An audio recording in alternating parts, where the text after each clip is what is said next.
Hello and welcome to this week's Safety Shock Walk video. Today we're going to be talking about part 2 of how to prevent finger crushing injuries and hand crushing injuries.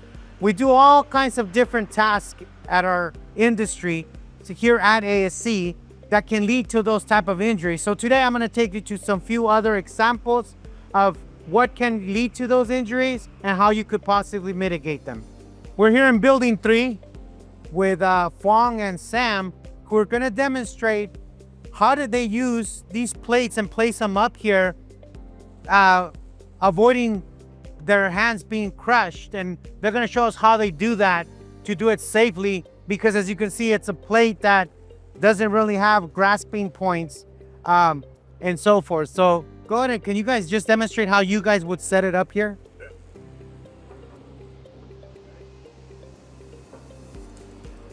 Yeah.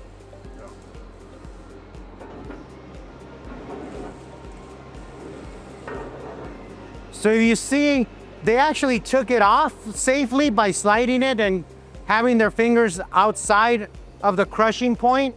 And then they also put it back following the same step, putting it in the corner and then just pushing it in without their fingers having to be, or being able to grab from here. This one has holes, so you could do that. Others, you just kind of push it in, right? Yeah. All right, well, thank you guys for demonstrating. I appreciate your help. Thank you. So we're here in this area and I want to demonstrate ways that people were, the employees were thinking of how could they avoid having those crushing points. And if you could see here, they thought of this really well, where they're actually putting this material kind of stacked in this manner so that there's gaps underneath. So when two people grab it, they put the material there and they use the same material to create those gaps to avoid the pigeon points. So we're here with Sebastian where he's doing some bending of coil tubing. Now, we want to talk about here, it's really important in this section, if you're not careful, here's another way you could possibly pinch your hand. If you're going like this and when you're pushing, you could smash your fingers against here if you're not careful. So Sebastian's gonna actually demonstrate how you could possibly do this without you going too far and accidentally smashing your fingers against the table. Can you demonstrate? Yes.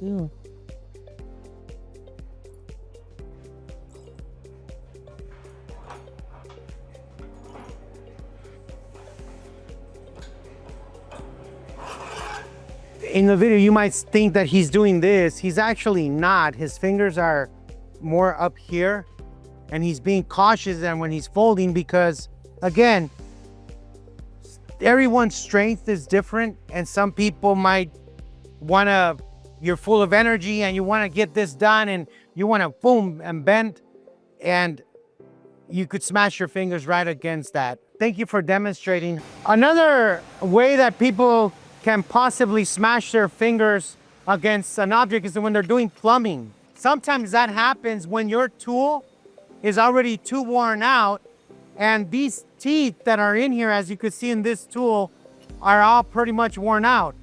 So when that happens and you're plumbing, it could slip and your hands will hit another object that's below it, and that results in crushing injuries. So you gotta make sure that when your tool is as worn out, you replace that tool so that you avoid those type of injuries.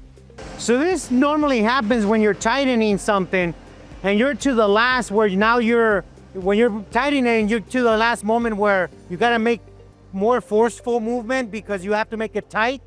That's where if your teeth on that tool are worn out, it could slip and you could end up smashing your finger against another pipe below and hurting yourself pretty bad. We've actually had injuries like this before. So this is another thing to look out for to prevent hand injuries or finger smashing. Well, we reached our conclusion of our video today. And as you saw, we have a few demonstrations that can help avoid hand injuries if you think about it. But once again, like I said, you do need to think about how to best execute your task to avoid these type of injuries. And another thing is making sure that your tools are in good condition, and when they're worn out and they're no longer safe to use, replace the tool.